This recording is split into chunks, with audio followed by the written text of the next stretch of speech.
Hi, I'm Michael Yorba, Chairman of Advanced Community Fund, and I'm joined with two great guests, Commissioner Sanchez and Mike Loya. Thank you and welcome to being here. Yeah, thanks, Mike. Thanks for having us. You're doing some great things, and I wanted to hear what you're doing with the Hispanic Prosperity Initiative. Yeah. Well, back in July of this year, President Trump signed his executive order creating the White House Hispanic Prosperity Initiative. And that is really, Michael, a continuation of what President Trump has been doing for the last almost 4 years now. And prior to COVID-19 really kind of wrecking the economy for the entire country, President Trump's policies were put into place to really empower all Americans, but in particular Hispanics. You look at the lowest unemployment rate really in a generation for Hispanics, employment rates through the roof, and then also to home ownership, personal income levels. Now post or mid COVID-19, during this, the president said, look, we're going to form this commission, and called and said, would you be interested in serving? I, as a former lieutenant governor of the state of New Mexico and somebody who's not only served publicly, but also too has been a small business owner, almost 40 years of making a payroll back home in Albuquerque. I jumped at the opportunity. Why? It's about the ability to lift people out of not only poverty, but to create and to build wealth among all Americans, but in particular, the president's commitment to the Hispanic community. So today I serve as the chairman of that commission, and I'm in Texas today talking with small business owners, stakeholders, and really doing more than anything else is listening towards their concerns and needs and how we can make government, the federal government, more business friendly, and what can we direct information back to the Trump administration that would allow him to continue his practices of bringing prosperity to Hispanics. Now, that's 65% of our population that you're addressing. What are the top three things that you see that you really where you're going to focus your initial efforts? And I wanted to get some in-depth feedback from you about how you affect change, some of these mechanics of things that you're going to be doing. Well, look, any type of prosperity begins with good education, and the president understands that if we're going to have a well-educated workforce, not only for today, but for tomorrow, Michael, it's going to require that things have to change. And look, it's difficult because at the federal level, you're dealing with the patchwork of 50 different states and 50 different policies and governors that have a different approach, and he understands that. But ultimately, he is a big supporter and believer that the education dollars should follow the child and the parents of those children. And so he understands that if we're going to make America and not only great, but keep America great, we need a well-educated workforce. So having choice in education, whether that be public school, charter schools, private, and now in light of this pandemic, we see the importance of homeschooling as well. So that's number one. I believe that the president's concern is about how do we bring prosperity to Hispanics. Secondly, about unleashing every facet of the federal government in order to empower Hispanic families throughout this country, right? So the president has done a wonderful job. Texas, maybe more so than any other state, is enjoying such great prosperity. It's been not only the president's policies about unleashing and unlocking the potential of all businesses by deregulating and making common sense policies that would help unregulate a lot of those businesses and industries that would simply allow the American economy to grow. Texas has benefited from that as well. But about bringing forward good, positive tax cuts, targeted tax cuts, tax policy that allows the private sector to really flourish and to grow. We've seen that. And I think more importantly, the idea that the president understands the importance of what it is to be a business person, right? For many years as a private business owner, he understands it's in his DNA. It's not theory for him, it's practice. And that's one of the reasons why we saw the American economy grow so much in the first 3 years of his administration. Now going forward, looking forward once we get past the election, and obviously we're hoping and expecting that President Trump gets reelected. By doing so, working with the Congress, making sure that the next 4 years lay the groundwork for long-term prosperity for all Americans, but again, in particular, the Hispanic community. Our fund invests in three different modes, and I think that they're in alignment, but I wanted to drill down on one of them. First is investing in real estate, rehabilitating these neighborhoods that have been left behind and really just almost ignored. But the second is bringing a capitalist solution to a social problem, and that's investing in small businesses. Yes. Are you doing any work with that has to do with enterprise zones, opportunity zones, or just small businesses in general? Yeah, the president, one of his big initiatives was creating these opportunity zones, right, for depressed areas. And look, let's be honest, the majority of those zones are people who live in there are minorities. And so that's been a big boon, and we're starting to see the return on that type of investment. There's more to be done. The Small Business Administration, right, a very important arm of the federal government, especially during this COVID crisis when the president and the Congress put forth their first relief package.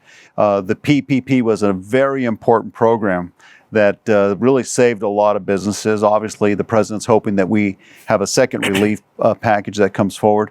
But that's an agency that has moved on warp speed in order to not only save the economy, to save a lot of the small businesses, but will be integral in going forward as well.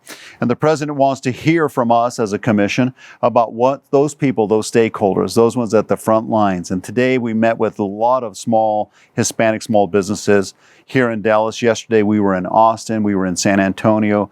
Other commissioners, part of this team, are all over the country hearing and listening and taking back what we believe are best practices to the administration to refine those goals and to make sure that it becomes as efficient as possible. No, I think that's one of the reasons that Michael is here. Michael brought you over to the studio so we could talk today, and you're doing something with Michael. Michael, bring it out. You're the executive director of EnviroMAC, right? No, EnviroMAC Solutions. Sorry. Solutions.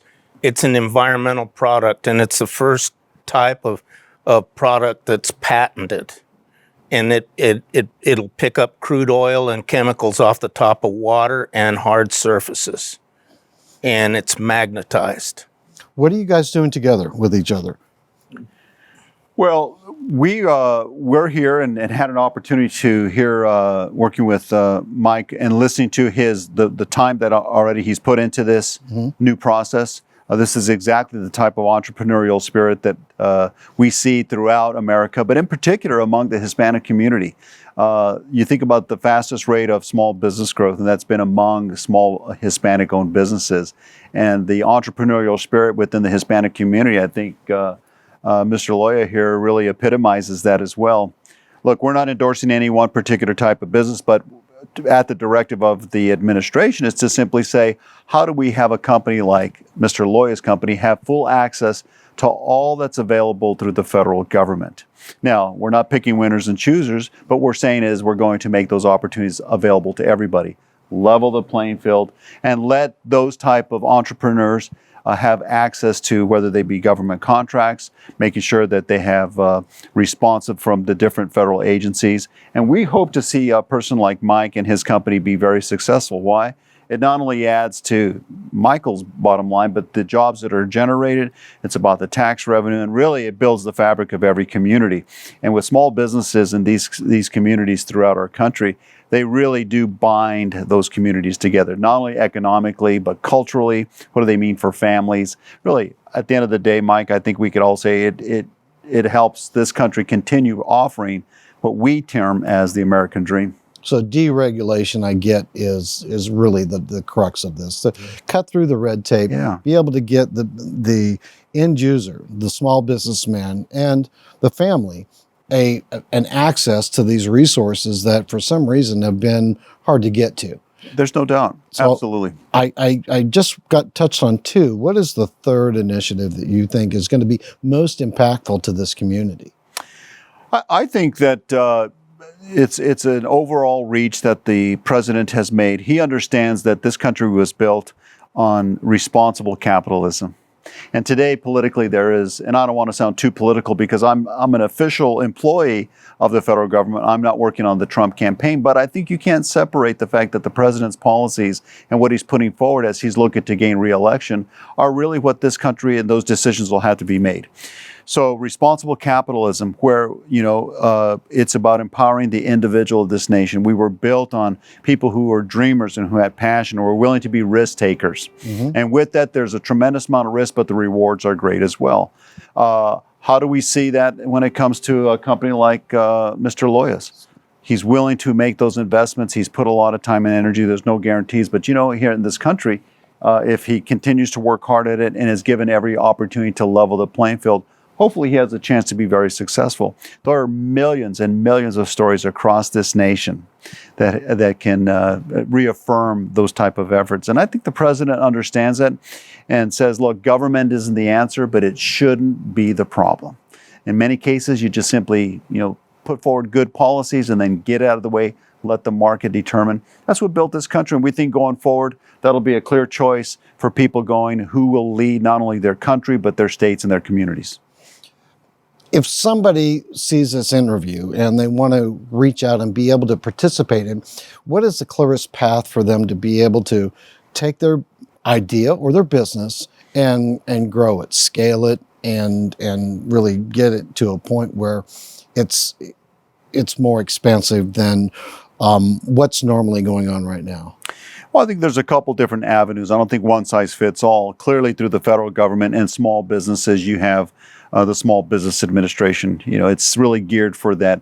And working with the administrator, she's made a commitment to say, look, what can we do to ensure that everybody has access to those? So whether they be SBA loans or access to new capital when it comes to investing in a new business. But there are other tools available through the SBA and other small business initiatives. For us as a commission, our intent is to simply advise the administration of what's actually going out. One of the things I made it clear was that as chair, I told the administration we and the other administrators don't want to be window dressing to simply wear and have a title about being a commissioner, but we wanted to go out there and do the hard work that's necessary, and that was taking our work out of the nation's capital, the bubble of Washington, D.C., and coming out to communities. So our goal is to come to as many cities and towns and hear what is important to them, what are their needs, what are their obstacles in those particular communities. Remember, it's a patchwork of 50 different states, Mike, that make up this great country. And so, that I think more than anything else is our way. So hopefully you'll see more of our commission work being done in those communities, and we hope to come to a town close to you. So you're going to be very active. We have been. Community outreach. Very, very much. We've been all over. Matter of fact, in the short 30 to 60 days that we've actually been a commission, once we've got through all the necessary work that government requires, the hoops that you jump through, we are out there. We have commissioners in many different states right now having these same type of meetings. I know you've got a busy schedule. You've got to hop from here to there. You're meeting with the governor, and you've got other cities to visit. Thank you so much for taking the time to be here. Oh, thank you, Michael. Appreciate it. My pleasure.